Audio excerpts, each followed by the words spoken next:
नमस्कार, मैं हूं कमलेश। हमारे खास कार्यक्रम एक मुलाकात में आपका स्वागत है। श्री राम और भागवत कथा को लेकर पूरी दुनिया में भारत के जो लोग, कुछ लोग इसे लेकर भ्रमण कर रहे हैं, उनमें ही शामिल हैं श्री अतुल कृष्ण भारद्वाज जी महाराज। इनका परिचय कराना मेरे लिए उचित इसलिए नहीं जान पड़ता कि आप सब इनसे वाकिफ़ हैं। तमाम चैनलों पर, यूट्यूब पर भरे पड़े हैं आपके प्रवचन। स्वाभाविक है, जितना सरल ढंग से आप लोगों को कथा सुनाते हैं, वो अनपढ़ हो, पढ़ा लिखा हो, सबके समझ में इतने मतलब प्रेम से ऐसी घुट्टी पिला देते हैं कि फिर आदमी एक दिन कथा में जाता है, सोचता है औपचारिकता पूरी कर ले, फिर पूरी कथा वो सुनता है। उसमें मैं भी शामिल हूँ। महाराज जी का कोरबा आगमन हुआ, आपकी कथा चल रही है, मन में कुछ जिज्ञासाएं थी जिसको उनके समक्ष प्रकट करके उसका उत्तर प्राप्त करने की इच्छा हुई। आज मैं उनके सामने हूँ, मेरा सौभाग्य है। गुरुदेव प्रणाम आपको। आप रसायन शास्त्र में आपने पोस्ट ग्रेजुएशन किया, पत्रकारिता में भी आपने कुछ अध्ययन किया है, कथा की ओर क्यों उन्मुख हो गए? मुझे लगता है कि सबका भाग्य भगवान ही तय करते हैं। बचपन से रुचि तो आध्यात्मिक ही थी। बचपन से एक ही इच्छा थी कि मैं देश सेवा करूं, धर्म की सेवा करूं। हालांकि पिताजी चाहते थे कि आईएएस बनूं। इसके लिए उन्होंने एमएससी करने के बाद मुझे दिल्ली भेज दिया तैयारी करने के लिए। लेकिन फिर मैं संतों के संपर्क में आ गया, तो फिर मैं धार्मिक क्षेत्र में आ गया। तो ये भगवान ने बड़ा अच्छा डिज़ाइन कर दिया कि साइंस भी पढ़वा दी और आईएएस की तैयारी में हिस्ट्री की भी अच्छी प्रिपरेशन करवा दी। तो उसका कथा के क्षेत्र में भी बड़ा लाभ है और धार्मिक क्षेत्र में। जी, पत्रकारिता की भी पढ़ाई आपने की, उधर क्यों तो हमारे क्षेत्र में क्यों नहीं गए आप? वो भी तो बड़ा बृहद क्षेत्र है। कुल मिला के तो मास कम्युनिकेशन ही है। और मैं वाणी से कर रहा हूँ, आप इलेक्ट्रॉनिक मीडिया से कर रहे हैं। जी। कर तो हम सब लोग भगवान का ही काम कर रहे हैं, सरस्वती माँ का काम कर रहे हैं। आपने जिस धरा पर जन्म लिया, यानी उस क्षेत्र की बात कर रहा हूँ, धरा तो भारत भूमि है, मुरादाबाद, वो सांप्रदायिक सौहार्द के मामले में बड़ा कुख्यात है। वो वहाँ से निकलना, फिर उसके बाद श्री राम की कथा, भागवत कथा और भी जो कथाएं हिंदू समाज में या सनातनी व्यवस्था पर यकीन रखने वालों के बीच में सुनी सुनाई जाती है, उस तरफ जाना, तो कहीं मन में कोई बचपन का कोई ऐसा भाव जो आपने देखा हो और एकदम से नहीं? बचपन से ही बहुत जो आपने बात बोली बिल्कुल ठीक बोली। चूँकि संभल के दंगे, मुरादाबाद के दंगे, अलीगढ़ के दंगे बड़े फेमस रहे शुरू से ही। तो ये क्या, एक 40 किलोमीटर का एक गलियारा है जिसकी जिन्ना ने मांग की थी कि भारत, पाकिस्तान और बांग्लादेश को जोड़ने के लिए भारत में एक 40 किलोमीटर लंबा ये गलियारा पाकिस्तान को दिया जाए। ये वो कॉरिडोर है जिस पर बख्तियार बिन खिलजी गुजरा था और उसने भारत के सभी गांव, उधर के गांवों को तहस नहस करते हुए, धर्मांतरण करते हुए। तो आप देखेंगे कि सर्वाधिक जो डेंस मुस्लिम पॉपुलेशन है वो उसी इलाके में है। जैसे मेरे घर के चारों ओर 6 मस्जिद हैं। तो बचपन से ही उस वातावरण को देखा है। उसमें अच्छे लोग भी मिले, खराब लोग भी मिले, सब तरह के लोग मिले। किसी भी धर्म में सब लोग खराब नहीं होते, किसी भी धर्म में सब लोग अच्छे नहीं होते। तो और उसी समय फिर जब हम पढ़ रहे थे तभी राम जन्मभूमि का आंदोलन बहुत विराट हुआ, उसका भी मन पर बड़ा गहरा असर हुआ। तो फिर धार्मिक क्षेत्र की ओर बढ़ने का और मन हो गया। बाकी मन में यही था शुरू से, मेरे 3 ही शौक थे भाई साहब, कि मैं खूब देश का और धर्म का काम करूं, खूब अच्छा मुझे खाने का शौक है, आप मेरा वजन देखिए ना, और खूब घूमने का। तो भगवान ने तीनों पूरे कर दी। कथा के माध्यम से देश और धर्म का काम भी करते हैं और खूब भगवान 56 भोग खिला रहे हैं और पूरा देश विदेश सब जगह घूमने को इसके बहाने से। हिंदू संगठनों से भी आपका वाबस्ता रहा, उससे जुड़े रहे? सबसे। वो तो क्योंकि जब हम हिंदुत्व का काम करते हैं तो ऐसे जो भी देशभक्त लोग हैं, देशभक्त संगठन हैं, मैं संघ के संपर्क में रहा, संघ का स्वयंसेवक रहा, संघ का प्रचारक भी रहा। तो बड़ा अच्छा काम संघ कर रहा है पूरे देश में, देशभक्ति का जागरण। और मैं समझता हूँ कि देश से संबंधित जितने भी मुद्दे हैं उसको कोई और तो उठाता नहीं है। जहाँ स्वयंसेवक खड़ा है वहीं उसके मन में पीड़ा होती है, चाहे वो धर्मांतरण का मुद्दा हो, चाहे वो नागालैंड वगैरह का मुद्दा हो, जितने भी पूरे देश के मुद्दे हैं वो केवल संघ ही अब जैसे राम सेतु को तोड़ने का षड्यंत्र था तो संघ ने ही उसका विरोध किया और तो कोई नहीं आया।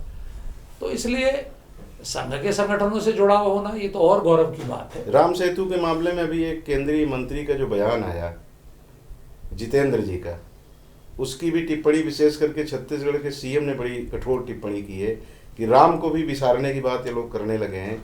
ये भी वही भाषा बोल रहे हैं जो मनमोहन सिंह के समय में उस समय के जहाजरानी मंत्री के बालू ने दिया था बयान, उसी तरह का बयान इनका भी है। मैंने उस बयान को सुना नहीं है, आप मुझे बता देंगे तो मैं कुछ कहूँ उसमें। मतलब प्रमाण की बात ये भी करने लगे हैं कि कोई प्रमाण ऐसा नहीं है। नहीं, ऐसा नहीं, उनके मुझे लगता है बयान को ठीक से देखा नहीं गया। अगर ठीक ढंग से लिया जाता ऐसा वो बोल ही नहीं सकते, क्योंकि नासा ने स्वयं उसका प्रमाण दिया है कि मानव निर्मित सेतु है, पूरा संगठन बोला है, तो जितेंद्र जी अलग कैसे चले जाएंगे संगठन से। तो उसको देखिएगा। अब मैं धर्मांतरण की बात कर लूँ थोड़ा सा। धर्मांतरण को लेकर के बहुत सारे लोग सक्रिय हैं, लेकिन उसके मूल में जाने की जो कोशिश होनी चाहिए, आपको लगता नहीं कि थोड़ी सी भी कमी है उसमें कि धर्मांतरण क्यों कर रहे हैं? सनातनी व्यवस्था पर युगों युगों से जो यकीन करने वाले लोग थे, क्यों भाग रहे हैं वो? कहीं कुछ कमी हमारी भी है? बहुत गहरी बात आपने उठाई है। सारी कमी हमारी है, थोड़ी नहीं, सारी कमी हमारी है। 20,000 किलोमीटर दूर बैठे व्यक्ति को हमारे यहाँ की कमी दिखाई पड़ गई, वो सेवा करने आ गया। हम हरिद्वार में बैठे, वृंदावन बैठे, हम क्यों नहीं गए? हम इतने बड़े बड़े आश्रम लिए बैठे हैं, इतनी बड़ी बड़ी संपत्तियां लिए बैठे हैं, हमारे महंतों को, शंकराचार्यों को, पुजारियों को, कथावाचकों को क्यों नहीं दिखाई पड़ता है? क्योंकि हमको उसके प्रति पीड़ा नहीं है। जब तक जीवन का लक्ष्य नहीं होगा, उनका एजेंडा क्लियर है, उनको पूरी दुनिया को ईसाई बनाना है।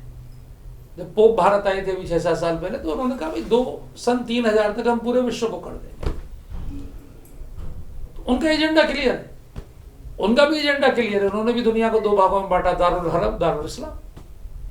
हमारा तो कोई एजेंडा नहीं, जबकि हमारे वेद ने कहा गणवंतो विश्व मार्य, पूरे विश्व को श्रेष्ठ बनाएंगे, पूरे विश्व को भगवान का भक्त बनाएंगे। नारद जी ने प्रतिज्ञा की, तस्मिन् त्वाम स्थापिष्यामि गेहे गेहे जने जने, मैं पूरी दुनिया के हर घर में, हर व्यक्ति के जीवन में भगवान को स्थापित करूंगा। तो उसके लिए मेहनत चाहिए। हमारा एजेंडा केवल ये है कि मेरा आश्रम बन जाए, मेरा ट्रस्ट बन जाए, मेरे भक्त बन जाए, मेरी पूजा हो जाए, मेरा कितना यश बढ़ जाए। उनमें से किसी भी एक व्यक्ति की इच्छा नहीं है कि मेरा यश बढ़ जाए। कोई दुनिया का कोई पादरी, कोई मुल्ला, कोई इमाम, आपको कोई नहीं मिलेगा जो कहे कि मेरा यश बढ़े। वो अपने धर्म को बढ़ाएंगे जी। हम स्वयं को बढ़ाते हैं तो हम व्यक्तिवादी हो गए, वो धर्मवादी हो गए। नहीं गुरुदेव, जो कुछ दिख रहा है समाज में, एक जाति के लोग ये कहना शुरू कर देते हैं कि भगवान राम हमारे हैं, एक जाति के व्यक्ति कहना शुरू कर देते हैं कि भगवान कृष्ण हमारे हैं, एक जाति के लोग परशुराम जी को लेकर घूमना शुरू कर देते हैं। तो वो लोग कहाँ जाएं जो धर्मांतरण कर रहे हैं? उनको ये लगता है कि हमारे कबीर दास को, हमारे रहीमदास को, रहीमदास तो दूसरी तरफ चले गए, जो लोग यहाँ जैसे छत्तीसगढ़ में घासीदास जी को, रैदास जी को, इनकी बड़ी पूजा आराधना करते हैं उस वर्ग के लोग, तो वो चिढ़ के मारे इसको किनारे करके वो उनको बोलते हैं कि अब जय भीम बोलो।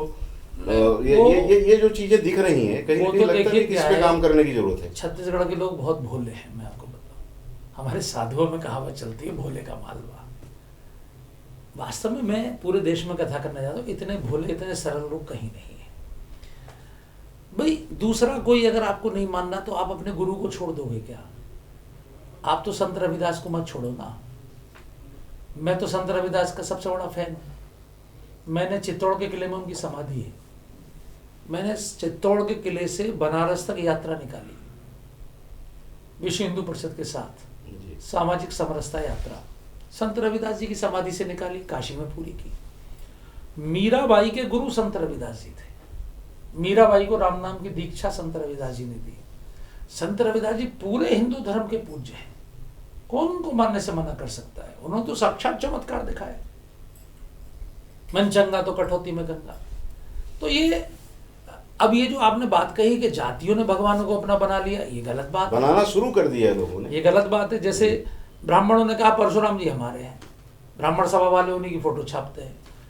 मैं खुद ब्राह्मण हूँ, हर ब्राह्मण सभा में मैं उनसे निवेदन करता हूँ कि भैया ऐसा मत करो।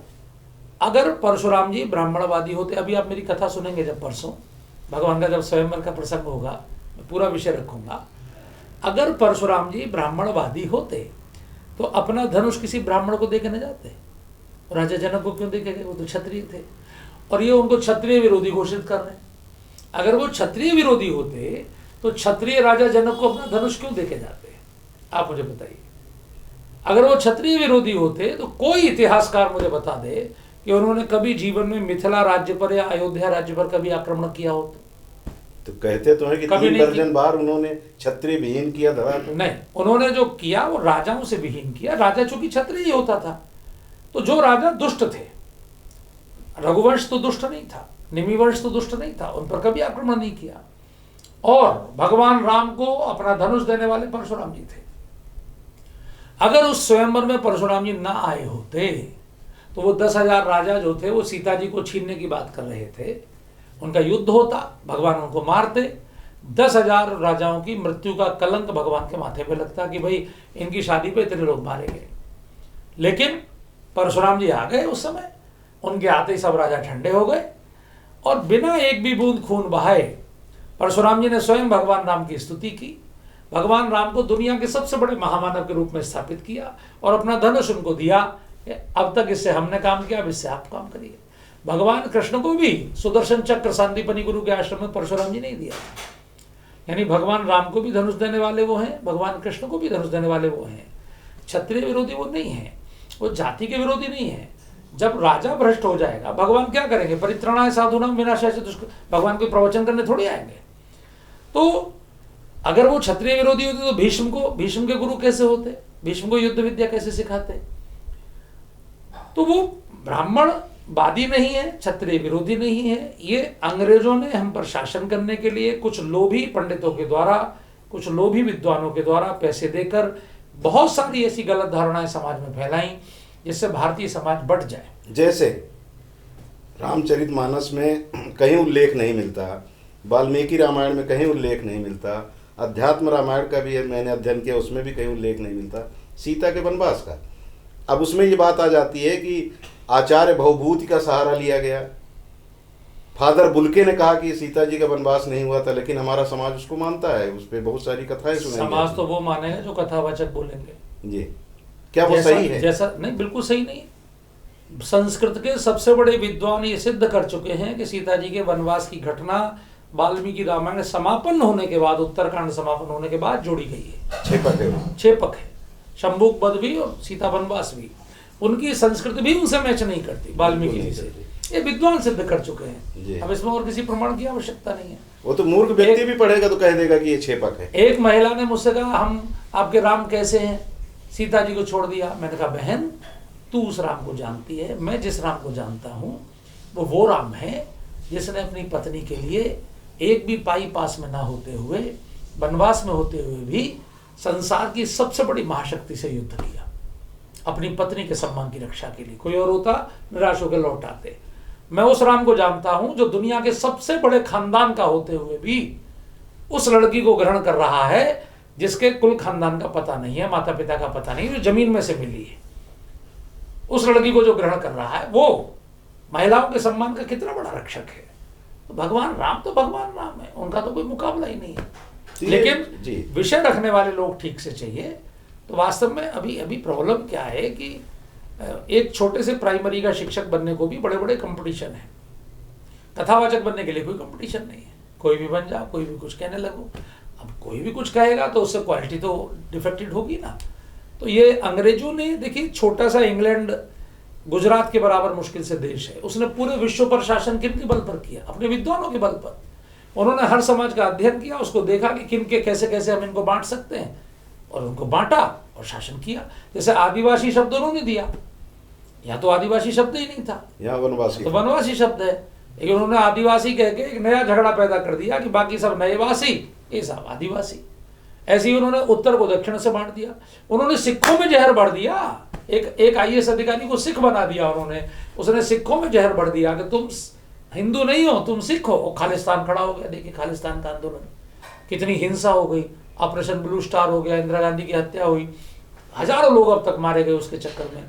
तो ये मस्तिष्क में जहर भरने का काम वो लोग करते हैं जो बांटो और राज करो की नीति पर काम करते हैं। गुरुदेव, विदेशी आक्रांताओं ने या म्लेच्छों ने जो षड्यंत्र रचा उसकी काट के लिए आप जैसे कथा वाचन करते हैं, श्री राम जी की कथा सुनाते हैं, तो आप अपने मंच से, अपने उस व्यासपीठ से कभी इस तरह की बातें आपकी तरफ से होती है कि राम जी ने सीता जी को वनवास नहीं दिया था, इसको प्रमाणिक तौर पर आप लोगों के समक्ष रखते हैं? मैं इससे भी ज़्यादा प्रामाणिकता से रखता हूँ। जो आपसे कह रहा हूँ, अभी तो मैं 4 घंटे बोल के आया हूँ, उतने करंट में आपसे नहीं कह रहा हूँ, लेकिन मंच पर तो मैं और दहाड़ के सारे विषयों को पूरी प्रामाणिकता से, पूरे साइंटिफिकली, लॉजिकली, क्योंकि नई पीढ़ी साइंटिफिक लॉजिक तरीके से ही समझती है, जी। मैं पूरे विषय को रखता हूँ और प्रेम को बढ़ाने की बात करता हूँ जितना मेरे द्वारा संभव है। मैं कोई भगवान तो नहीं हूँ, ना मैं कोई शासक हूँ, एक छोटा सा कथावाचक हूँ। अपनी वाणी के द्वारा जितना कर सकता हूँ उतना करने का प्रयास करता हूँ। नई पीढ़ी के बारे में आपका क्या विचार है? हालांकि आप उसको जोड़ते हैं,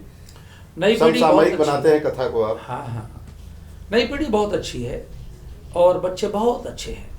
अब उनको अच्छे विषय देने वाले लोग चाहिए।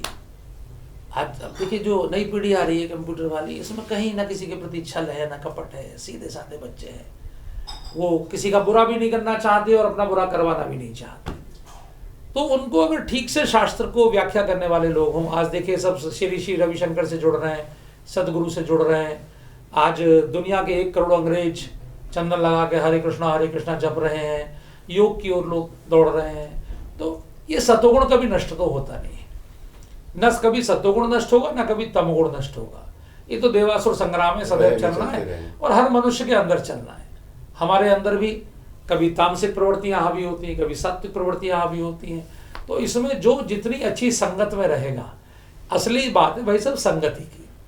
बच्चा बीटेक करने जाता है, MBBS करने जाता है, मान लो जो कुसंग मिल गया तो बिगड़ जाता है, अच्छे मित्र मिल गए तो संभल जाता है। असली चीज है संगत कितनी अच्छी है। इसके लिए वास्तव में शिक्षकों में आंदोलन चलना चाहिए। अच्छे शिक्षक अगर होंगे, चरित्रवान अगर होंगे, बच्चों पर अगर मेहनत करेंगे, तो निश्चित रूप से अच्छे तेजस्वी विद्यार्थी होंगे। तो जितने अच्छे शिक्षक होंगे, तो मैं कोशिश करता हूँ शिक्षकों पर कोशिश करने की। मेरा मूल काम शिक्षकों और विद्यार्थियों में ही है, तो जितनी अधिक कोशिश हो सकती है मैं करता हूँ।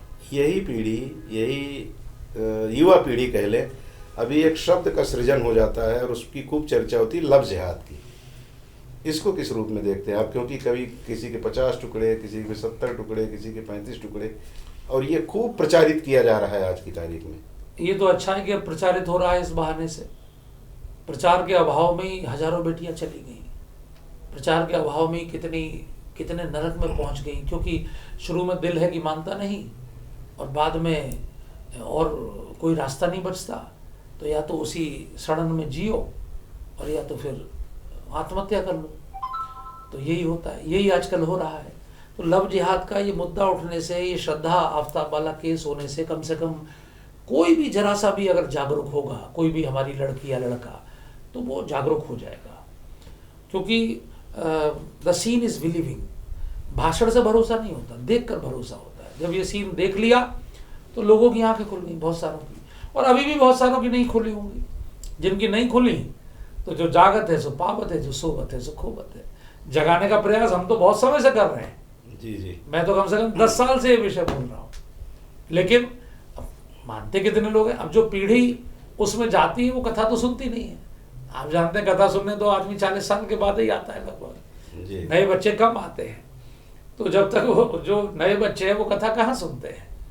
तो जो जिम्मेदारी उनकी है, जो 40 साल वाले कथा सुनने हैं, वो जाके सुनाएं, वो जाके समझाएं। हाँ, या लेके आए उन्हें। हाँ, वो लेके आए। कोरबा में जहाँ आपकी कथा चल रही है, यहाँ भी एक घटना हुई है बिल्कुल उसी तरह की। उसको भी लव जिहाद कहा जा रहा है, लेकिन जिस तरह का वातावरण बनना चाहिए वो यहाँ नहीं बन पाता। वातावरण तो पूरे देश में कहीं नहीं बनता। और कोई घटना हो जाती है, एक नूपुर शर्मा ने जरा सा बोल दिया, पूरे देश में देखा आपने क्या हुआ? श्रद्धा के मामले में मुझे बताइए, पूरे देश में कहीं कोई प्रदर्शन हुआ? कुछ नहीं हुआ। केवल मीडिया पर तो खबर आई, लेकिन देश के किसी भी सामाजिक संस्था ने, किसी भी संगठन ने, किसी भी संत ने कोई मार्च निकाला हो, कोई ज्ञापन दिया हो, कहीं कुछ किया हो पूरे समाज ने तो कभी कुछ नहीं किया। ये तो सोया हुआ समाज है, बड़ी मुश्किल में इसको जगा रहे हैं। जो संगठन जगाने के काम में लगे हुए हैं वो भी कितने वर्षों से कोशिश कर रहे हैं, तो भी अभी कितना कम जागा है। खैर, अभी इतना तो जाग गया कि काफी जाग गया है, लेकिन अभी भी 50% से ज्यादा समाज सोया हुआ ही है। गुरुदेव, आप तो जिस उत्तर प्रदेश से हैं वहाँ 3 जगह बड़ी महत्वपूर्ण है हिंदुओं के लिए। एक जगह तो आपने मुक्त करा ली, मतलब लोगों ने, कोर्ट ने भी उसमें मदद की, श्री राम जन्मभूमि को। अभी कृष्ण जन्मभूमि का मामला, और काशी विश्वनाथ में भोलेनाथ के बगल में जो एक पूजा स्थल, इसको लेकर के जो कुछ अभी दिखाई दे रहा है, क्या देखते हैं आप? अब वो तो स्थान तो तीन थोड़ी है, 3000 है नहीं, पूरे 3 देश में। प्रमुख, 3 उत्तर प्रदेश का लेकिन मानना आप है। 3 मान लें तो अब इन 3 को तो स्वयं ही समाज को सौंप देना चाहिए। इसमें कोई ना आंदोलन की ना केस की जरूरत है। ये तो सरकार को सीधे सीधे विधेयक ला के कर देना चाहिए, क्योंकि जहाँ भगवान का जन्म स्थान है, जहाँ मान्यता स्थल है, उसके बगल में दूसरे धर्म वाला क्यों बनाएगा? वो तो सीधे सीधे हमारे गाल पे एक थप्पड़ है, हमारी भावनाओं को आहत करने के लिए, अपमानित करने के लिए। भाई आप देखो, सुपर्णखा ने आक्रमण किस पे किया?